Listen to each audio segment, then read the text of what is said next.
earlier regarding Chinese characters, traditional Chinese characters. So I think this really complements his talk. It's not really an overlap, and he certainly has done more work in terms of inventory and documenting the language. As I say, this presentation I think is more observational from my point of view, my personal kind of experience. So with that, let's start. Okay, so just going to do a short introduction. 自己紹介します. My name is David Lee, and as Alex said, I'm a second generation Chinese American, born in the city of Chicago, Go Bears, raised in New York City, currently living in New York City. I do have a bachelor's in linguistics from Harvard University and a master's in business administration from NYU.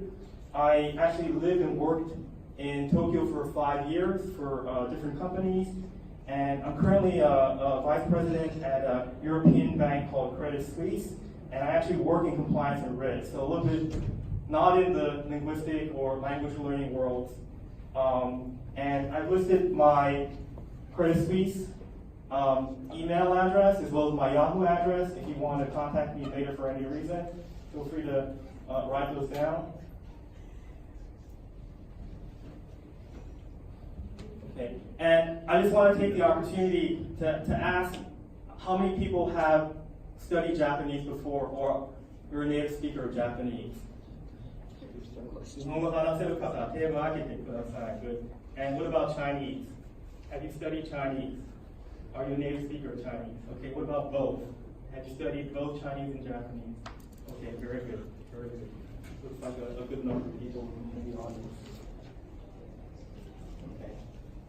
Just a side note, this falls in the category of shameless name dropping. I actually went to school with someone named Masako Owada, who just became Empress this year. You know, she lived in Lowell House, which was one of the 12 houses at Harvard. I have her yearbook from way back then. That's her picture. Ordinary American student becomes, you know, the Empress of Japan. So that was pretty cool, and we were really excited about that happening.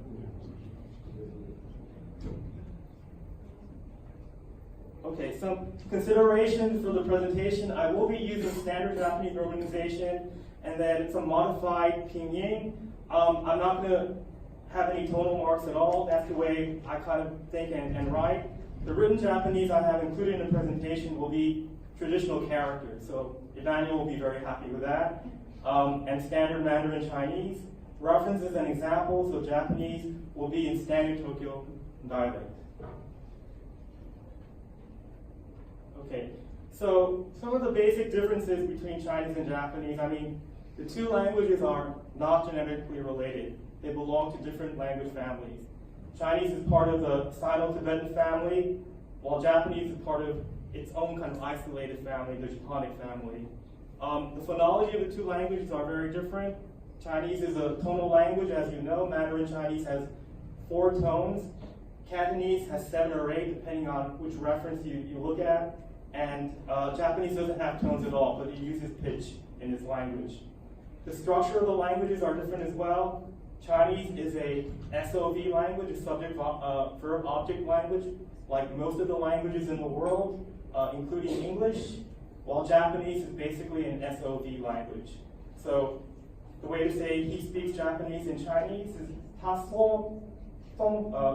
he speaks Japanese, taso lui, luin. Subject, verb, object. In Japanese, is kare ga nihongo wo hanashimasu. Right? He, Japanese, speaks. The basic writing system in Japanese, as many of you may know if you study any Japanese at all, has kana.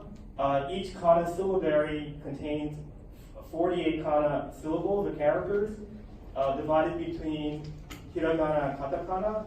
And then we have kanji, which is the most complicated script, and which are Chinese characters used for names for people and places. And kanji forms the meaning of the Japanese script. And we're going to look a little bit in terms of similar words between the two languages and similar meanings. We're going to look at similar words which have close meanings, and then we're going to look at similar words with very different meanings. And the final kind of writing system that we have is Romaji. And it's essentially Romanized or English letters used to transcribe the Japanese language.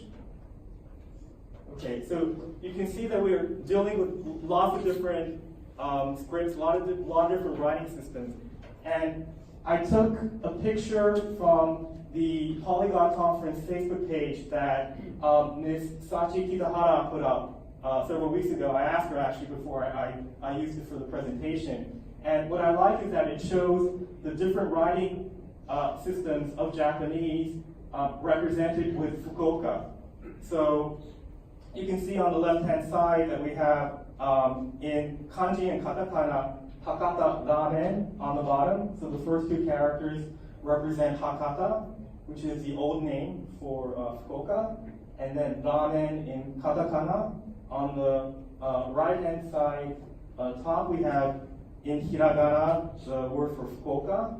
And on the bottom, in the middle of the right-hand side, we have the kanji for Fukuoka. And to see this a little bit more clearly, we have the four different types of writing systems. Again, for Fukuoka, the city that we're in right now, obviously, kanji, and then hiragana, is katakana, and then finally romaji.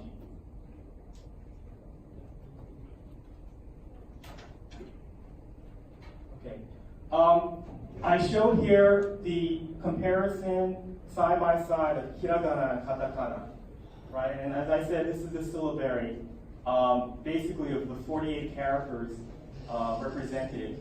And you can see that hiragana is a little bit more cursive, it's a little bit more stylized, and then katakana is a little bit more squarish. So you can tell the difference between the two.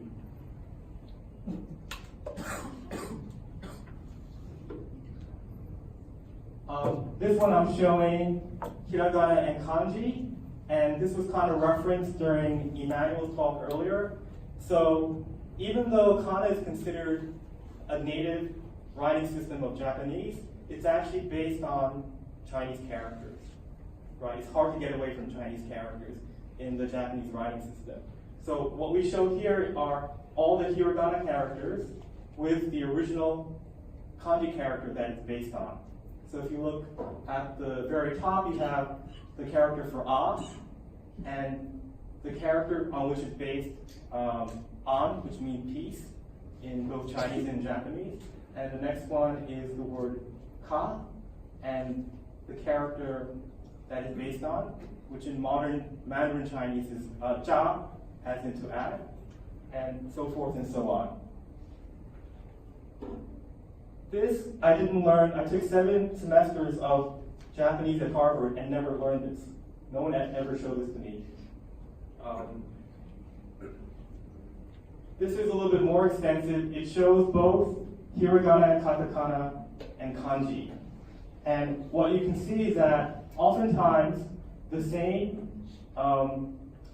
letter between hiragana and katakana is based on a different Chinese character, right? So in the case of a, you have a being derived from the character on the top, and then katakana a is based on a different character.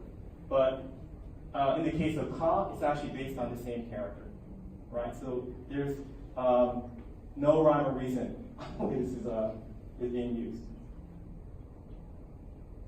Okay, again, just to kind of give an example, ka is, the hiragana character ka is based on the Chinese character ja, which means to add, as in jayu, which means gambare, or work very hard. And then the katakana character is essentially what Emmanuel would call a component, or what I call a radical, a portion of the Chinese character there, right? And you can see, again, this one is a little bit more stylized. The mouth radical on the right-hand side becomes a single stroke that forms the hiragana character.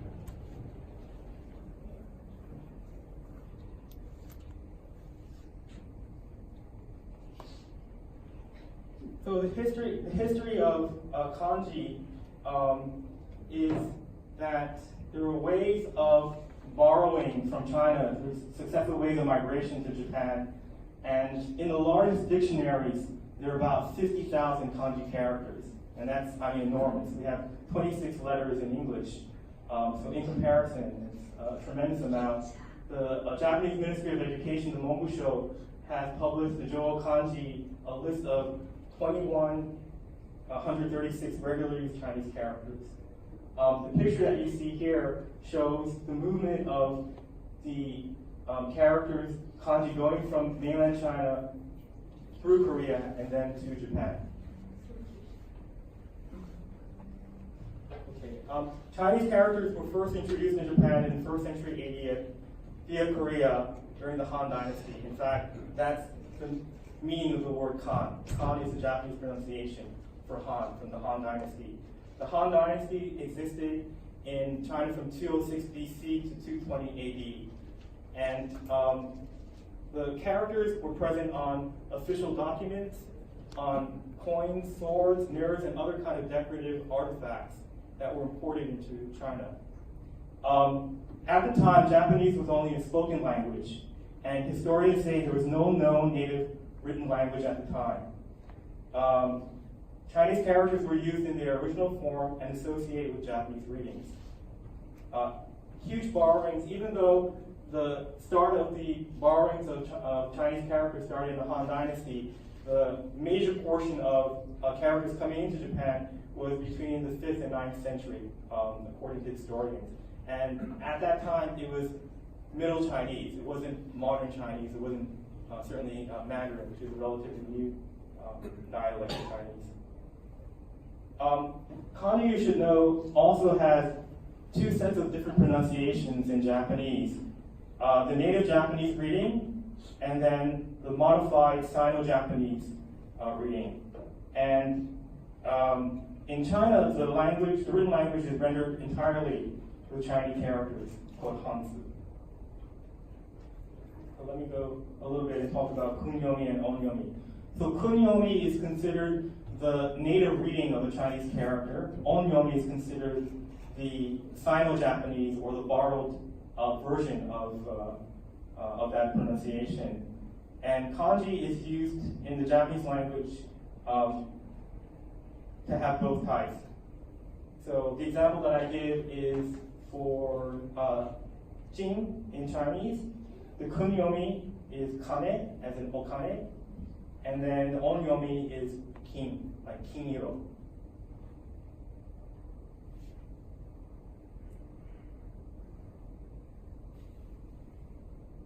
Okay, this just shows, this is from Wikipedia. This is the list of Toyo Kanji, 1,850 Toyo Kanji, which was originally promulgated by the Ministry of Education way back in 1946. Currently, the number is over 1,200, and the last revision was 2010, according to my sources.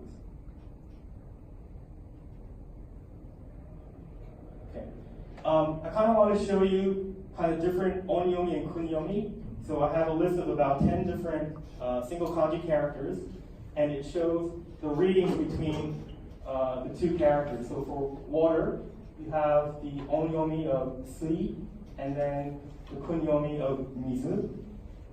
For fire, you have ka as the onyomi, and then ki as the kunyomi, right? And so forth and so on.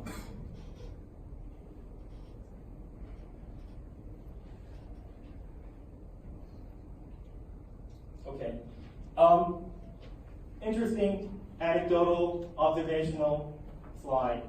Four names between Japanese and Chinese. The word for New York in Japanese, many of you may know, is New York, which is using katakana, and it's phonetic, right? It maps, it approximates the pronunciation from English. In Chinese, we use the characters New Year, which again approximates the characters, and they actually have a meaning associated with it. For America, in Japanese, it's America, or historically it was Beikoku, which means rice country. And then in Chinese, we have Meiko, which means beautiful country. In Germany, we have Deutsche in Japanese. There actually is a kanji associated with the German version as well. I didn't list it. It's the character doku, which means independent. And then the character used now in Chinese is deguo, de meaning morality. And again, coming from Deutsche. And then the last one is England. So the Japanese version is Igirisu. And then the original historical one is Eikok. And it's similar to one in Chinese, the Inko. Right? And just to note, the Igirisu is probably from the Portuguese pronunciation of England. I don't speak Portuguese, so I'm not sure what that is exactly. But a lot of the foreign names originally came from Holland or from Portugal. Okay. This one I found a little bit interesting. And so we can think of, up to now, the history of Chinese characters, that the flow of Chinese characters came in one direction, from the mainland, eventually to Japan, either through Korea or directly from China.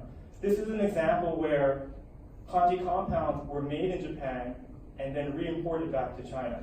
And the case that I'm showing here is during the Meiji Restoration in 1686, lots of new concepts had come into Japan from the West.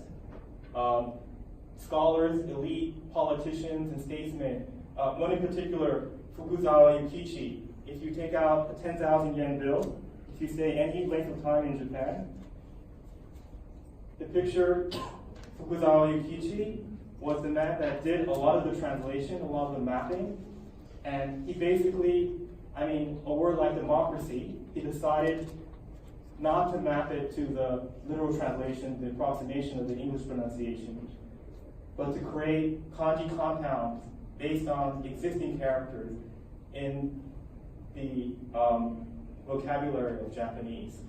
So a lot of the characters, a lot of the kanji compounds that came to Japan that were created in Japan during the time, such as democracy, minsutsui, philosophy, tetsugaku, rondi for logic. Sorry, I'm switching between Chinese and Japanese.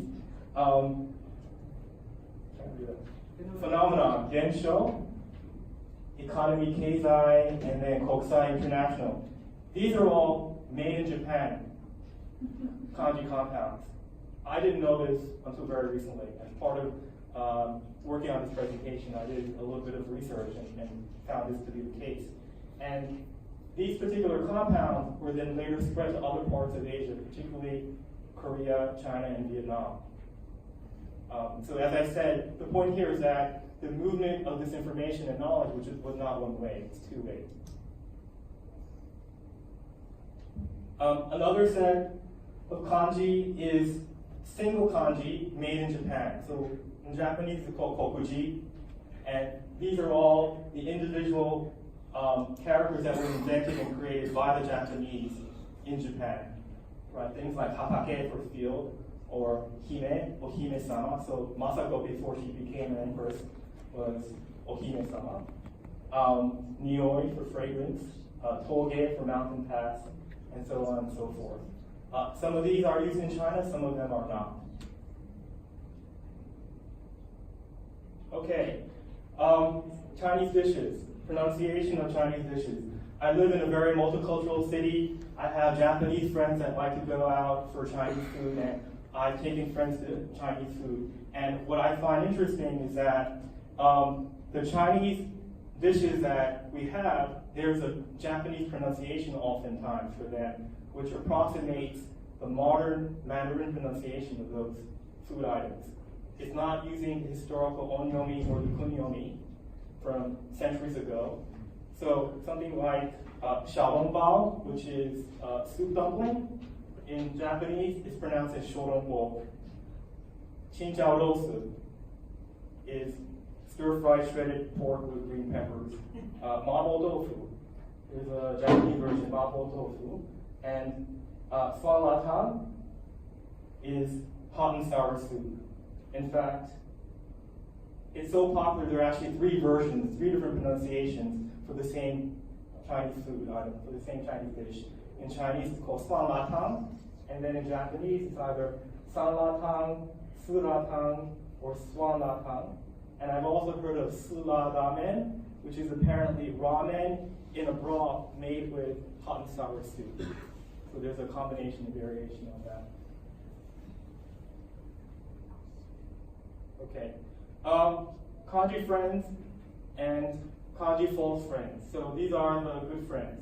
And they're essentially kanji compounds used in both modern Japanese and modern Mandarin that have essentially the same meaning and very similar pronunciation. So if you are a Japanese speaker learning Chinese, or you're a Chinese speaker learning Japanese, then you get these for free. You don't have to spend very much time and effort on these. And the examples are like denwa in Japanese is the word dianhua in Chinese. Shuri in Japanese is the word shuri in Chinese. The word toshogan, library in Japanese, is tusuguan in Chinese. And my favorite is the last one, aishin, which means a loving heart. In Japanese, it's the same in Chinese. Love is the same in both languages. Okay, so the last one is the false friends or the false cognates. And I'm really happy that there was a reference made at the end of the Emmanuel's talk about kite and tegami. So all 11 of these kanji, single kanji characters or kanji compounds exist in both languages. However, their meanings are not necessarily the same. Their meanings are not necessarily the same. So these are things that if you're learning one language or the other, so you know Chinese and you're learning Japanese, or you know Japanese and you're learning Chinese, it's a little bit of a pitfall because they're not the same in meaning. And the first one is daijobu, which means all right or okay. It means big husband in Chinese. Benkyo, this is one of my favorites. Benkyo in Japanese, right, it's a very common word to study. In Chinese, mianchan, it means to force somebody to do something unreasonably. The reading for that character can be futoru, can be tai as well. Futoru means to be overweight, right? And in Chinese, tai means wife. So you don't want to call your wife. You don't want to say your wife is futoru. That would not be good. The next one is the character for hot water in Japanese, yu, as in oyu, which corresponds to tang in Chinese. So it's kind of related, but not exactly the same. This one I like as well. So the character for floor, which is yuka, like tatami, is the yuka. In Chinese, it means bed, chuang. But don't Japanese traditionally sleep on the floor, and therefore their bed is the floor? Maybe that makes sense. Tegami, this was brought up during Emmanuel's talk. So tegami, which is literally hand paper, means letter in Japanese. Pronounced in Chinese is sozu, which is toilet paper. The next one is stamp, which is kite in Japanese, and cheso. So it means to cut your hand in Chinese, even though it means stamp in Japanese. And this one is a little bit dangerous. So musume in Japanese means daughter, and then the corresponding pronunciation yang can be mother. And then sensei, common word for teacher or master. In Chinese, it can kind of mean that as well, but oftentimes it means husband, right? The person that's born before you is often your husband in this case. Shinbun means newspaper. Yomiuri Shimbun, Asahi Shimbun. In Chinese, the same word is pronounced shinwen, and doesn't mean newspaper, it means news in general. And the last one I have here is chuko, which means secondhand or used. In Chinese, it means Middle Ages, something completely different. Okay, so I have the example of benkyo. Again, if you're studying Japanese, then you should know this word very, very well, because it's probably one of the first things that you will study or learn. And again, in Chinese, it has a completely different meaning. So what I did is I've written the word using, or a sentence using benkyo here. using the Chinese pronunciation 勉强. So if I read the Mandarin, it's 我不喜欢吃豆腐，可是在客人的面前，我勉强的吃了. So the English is, I don't like to eat tofu, but in front of the guests, I reluctantly ate it or ended up reluctantly eating it or had no choice to eat it. And then the translation in Japanese would be, 私はお豆腐が好きじゃありませんけれども、お客様の前で無理やりに食べてしまいました. I had no choice but to eat it in front of the guests. So false friends can confuse and frustrate the Chinese speaker who attempts to learn Japanese, or the other way around, the Japanese speaker who attempts to learn Chinese. And therefore, it's important to recognize a false friend and know who your friends are. Exactly. Thank you.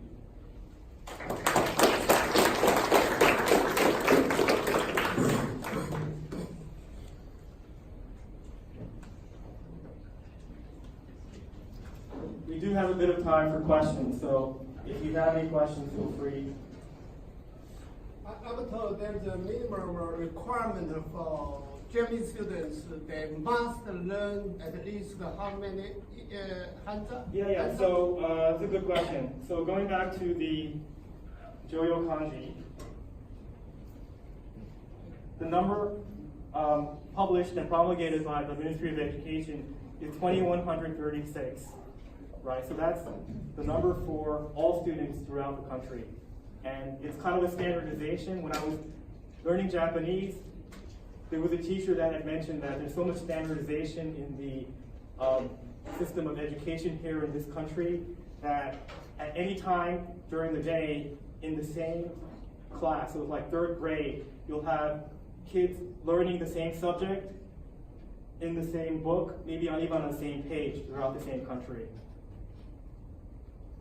2006? Yeah, 2,136. This is for middle school or high school or university students?